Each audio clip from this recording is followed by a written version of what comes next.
Hey guys, welcome back to Builds by Maz. Today I'll be showing you how we transformed our kitchen cabinets from this into this by painting them ourselves. Our kitchen was pretty dated and we fixed a lot of things including the countertops and the flooring, but in this video I'm just going to be showing you how you can paint your cabinets, which makes a huge difference on its own. I'll cover the full process from start to finish, including adding new hardware and soft close hinges.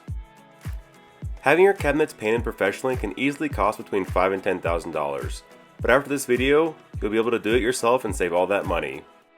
Let's get started.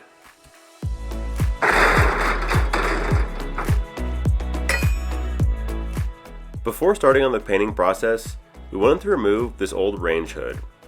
Each of these is a little bit different, but for most of them, you'll be able to access the internal screws from underneath.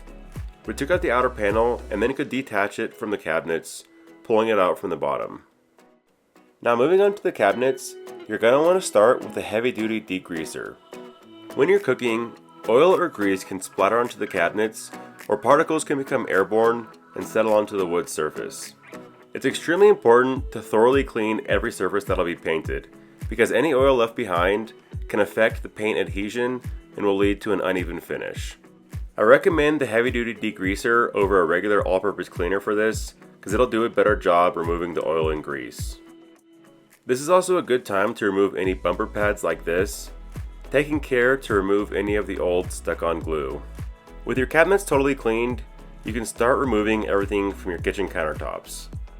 Before starting this project, make sure you have at least 2 full days dedicated to painting the cabinets, because you're not really going to have much kitchen access while you're in the middle of this. This isn't really a project that you can do a little at a time over a week or two, so make sure you set some time aside before getting started. The next step is to remove these cabinet doors. Unless you have really large doors, it should have only 2 hinges, one at the top and bottom, and they're pretty easy to unscrew.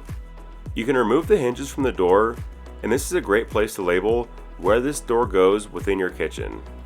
This is the first door, so I've labeled it A1, and I'm going to use some masking tape to cover it up so that I don't paint over my label. I also labeled the corresponding hinge. This is especially important if you have adjustable hinges, because you know this one's already been adjusted to fit to this specific door. Lastly, I put a third matching label on the inside of the cabinet shelf, so I remember where this door goes. I use a number of Ziploc baggies to help keep things organized. One for the hinges, one for the screws that attach the hinges to the door, and one for the screws that attach the door to the cabinets. I'll actually be replacing the top hinge of every door with a new soft close hinge. So after removing these, I put them into their own baggie and they're just going to get thrown away.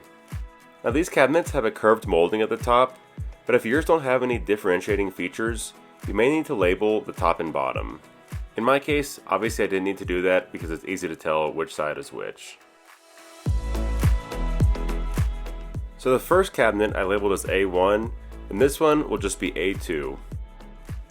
Again, I marked the door within the hinge recess, marked the actual hinge, and then marked the cabinet where the door attaches to. Label these however it makes sense to you, but again, since this first one was A1, moving down to a lower level, I'm just going to call this B1. For any drawers in your kitchen, you'll need to remove all the contents out of the inside. With them empty, we can then label them in a similar way that we did the cabinets.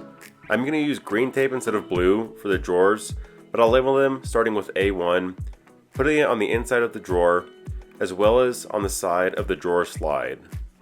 You can get through these pretty quickly because they remove a lot easier than the cabinet doors. Here's how our kitchen looked with all the doors and drawers removed. And this is also when we got our first visit from the safety inspector. The next step is to tape off all the cabinet openings. I used masking tape along all the inner edges of the cabinet frame, and then I'll stick some painter's plastic over the opening. Now whether or not you want to remove everything out of your kitchen cabinets before painting is totally up to you. You'll notice that I left everything in there. In my opinion, removing everything is just an unnecessary hassle. If you take your time and do a thorough job with the taping, then nothing in your cabinets should get any paint on it.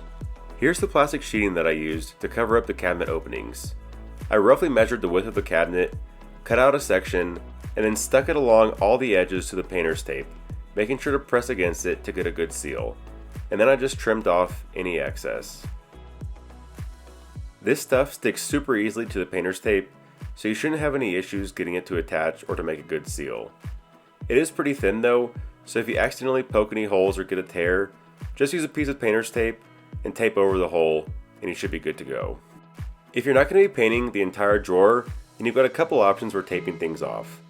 This is the more comprehensive way, which will ensure that nothing gets paint on except for the front piece.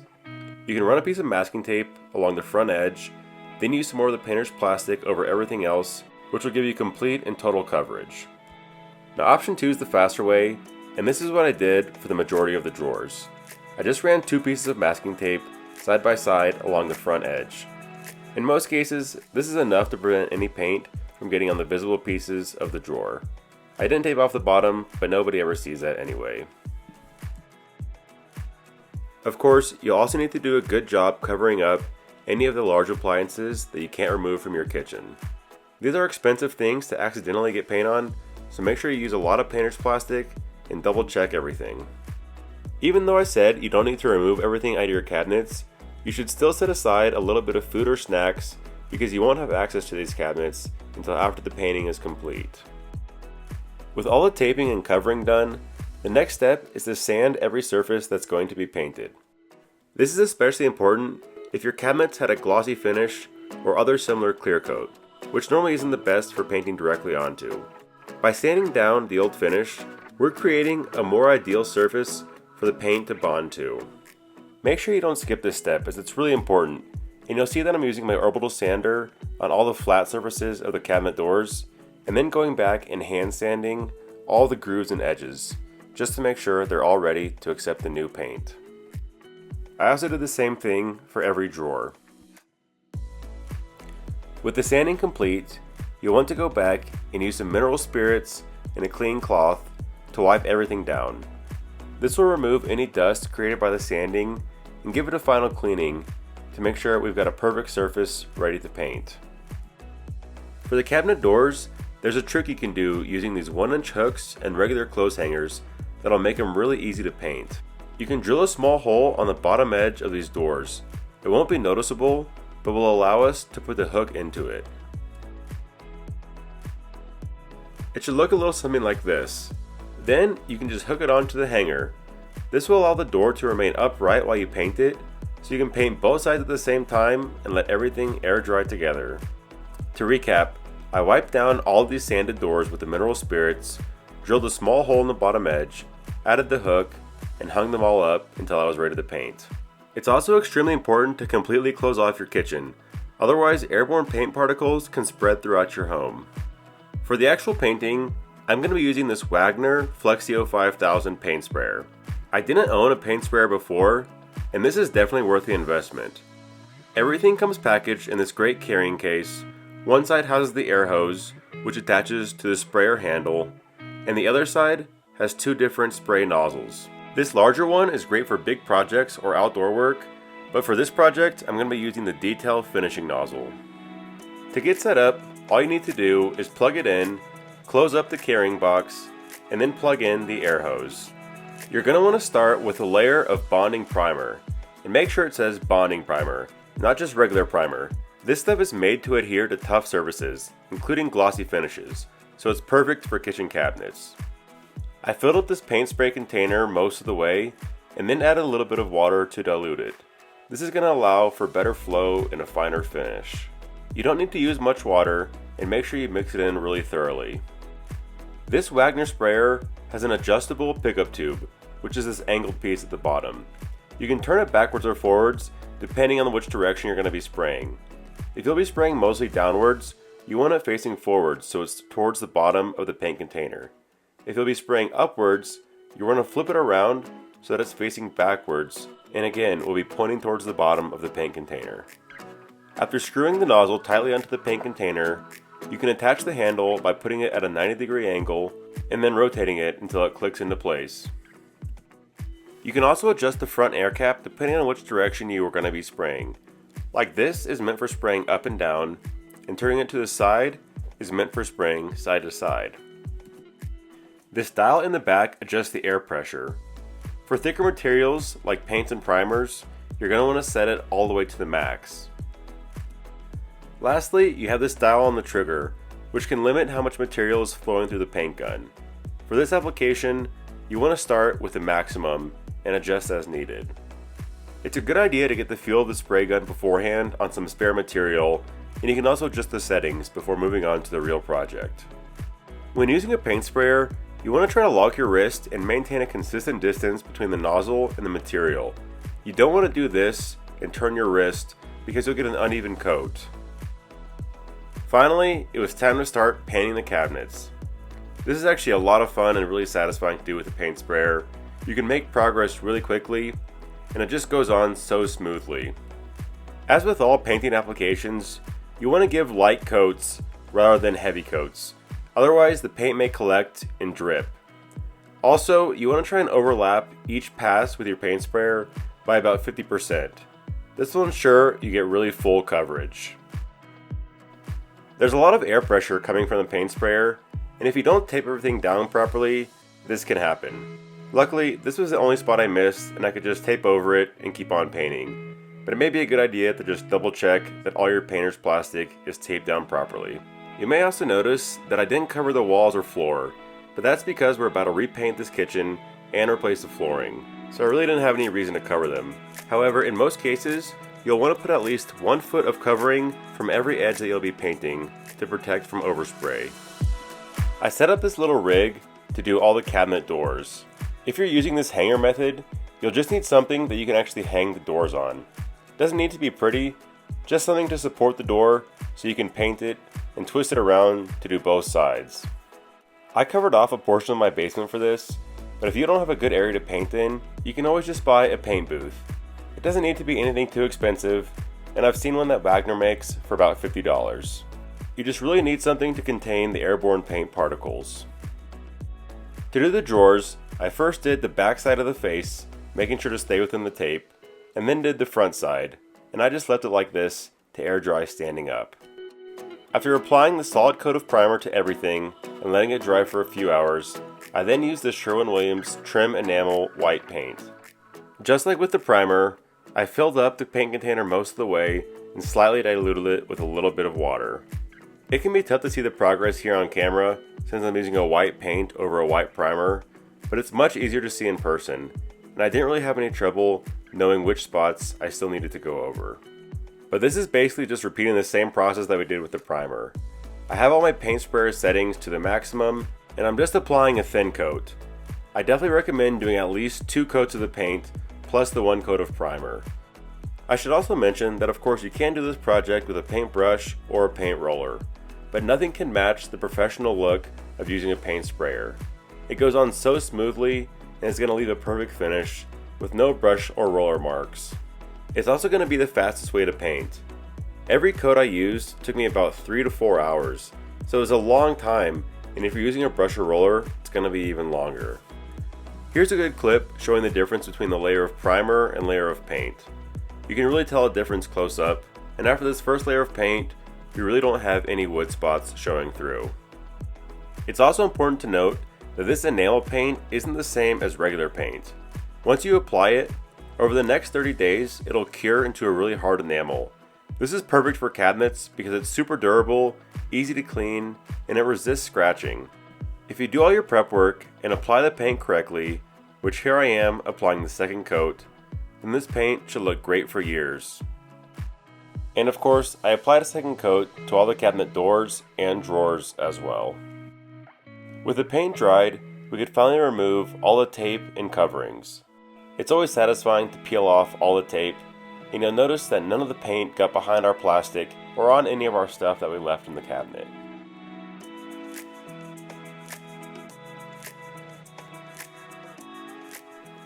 If you have any rough lines like this, you can actually just rub your finger across it and it'll smooth everything out really easily. It's just removing a little excess dried paint and you'll get really clean lines like this. Some pieces might feel a little rough on your fingertips, so you could also use your fingernail or some fine sandpaper. As we were removing the rest of the tape and plastic, we got visited by a second safety inspector, who double checked that we didn't get any paint on any of our pots and pans. We could also now install our new microwave, which by itself was a big upgrade to our kitchen. Finally, we could start reassembling all our drawers and cabinet doors. The drawers were super easy. I could just remove the tape and slide them back into place, but the doors were a bit more involved. All these hooks needed to be removed, and even though it left a small hole, you'll never notice it because it's going to be at the bottom of the cabinet unless you're sitting on the floor looking up. Here you can see why it's important to tape over our numbers so they don't get painted over. This one was labeled Q2, so I found the corresponding hinge in the bag and then reattached it. I bought this big pack of soft close hinges, and I'll be using them as the top hinge of each cabinet door. These white pieces are called hinge dowel inserts, and they're great because they allow for a really tight fit between the hinge and the door. However, I'll actually be removing these pre-attached dowels because I'm going to be reusing the ones that are already in the cabinet door from the previous hinges. And you can see them right here. There are a couple of reasons why I'm only using one soft close hinge per door. For one, soft close hinges can be kind of expensive, so this way it cuts the cost in half. But also, it slows the door down plenty all on its own, and if there were two soft close hinges per door, I think they would close way too slowly. You can see the real-time closing speed here, and I think this is perfect. Then you just have to repeat the process for every other cabinet. I matched up the hinges that I labeled, added a new soft close hinge to the top, and then installed it back into its proper place in the kitchen. This is a pretty straightforward process, and you can get into a routine and get a lot of these cabinets done quickly, even if you do have the occasional drop screw. I'm gonna need you to take that out.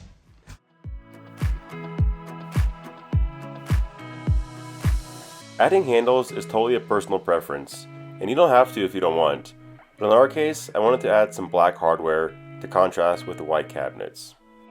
If you'll be installing them yourself, I recommend getting some kind of template or guide, and I'll be using this cabinet hardware Craig jig. This is pretty simple to use. You've got these drilling guides, which you can adjust to match the width of your handle. I'm using 5-inch handles, so I put these at the 5-inch marker, and tighten it down so I'll be able to drill consistently spaced holes that perfectly fits these handles. You'll also want to determine how high up you want these handles to sit. I picked a spot and then measured in between this piece of trim for where I was going to drill my holes. I marked the center on a piece of tape and then adjusted the depth guide on my Craig jig to match up with it. Then you can just clamp the jig to your cabinet and drill your holes. Using the included screws, you can attach it to the cabinet door, and I was really happy with the way that it looked. You'll want to make sure you maintain a consistent height for the handles, so measure from the bottom of the jig to the bottom of the cabinet door and keep that amount consistent for every different door. For the lower cabinets, I took that same measurement but measured from the top of the door, because the handles will now be on the top side of the cabinets.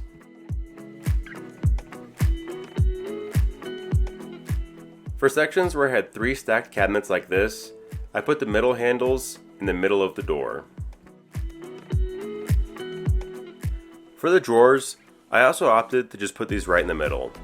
I recommend Googling pictures of kitchen hardware before doing any of this, because it'll give you ideas of what kind of hardware you want, as well as the different positioning options. But this was the last step, and with all the hardware installed, these kitchen cabinets were finally done. This was the first step to our overall kitchen renovation, and it made such a big difference.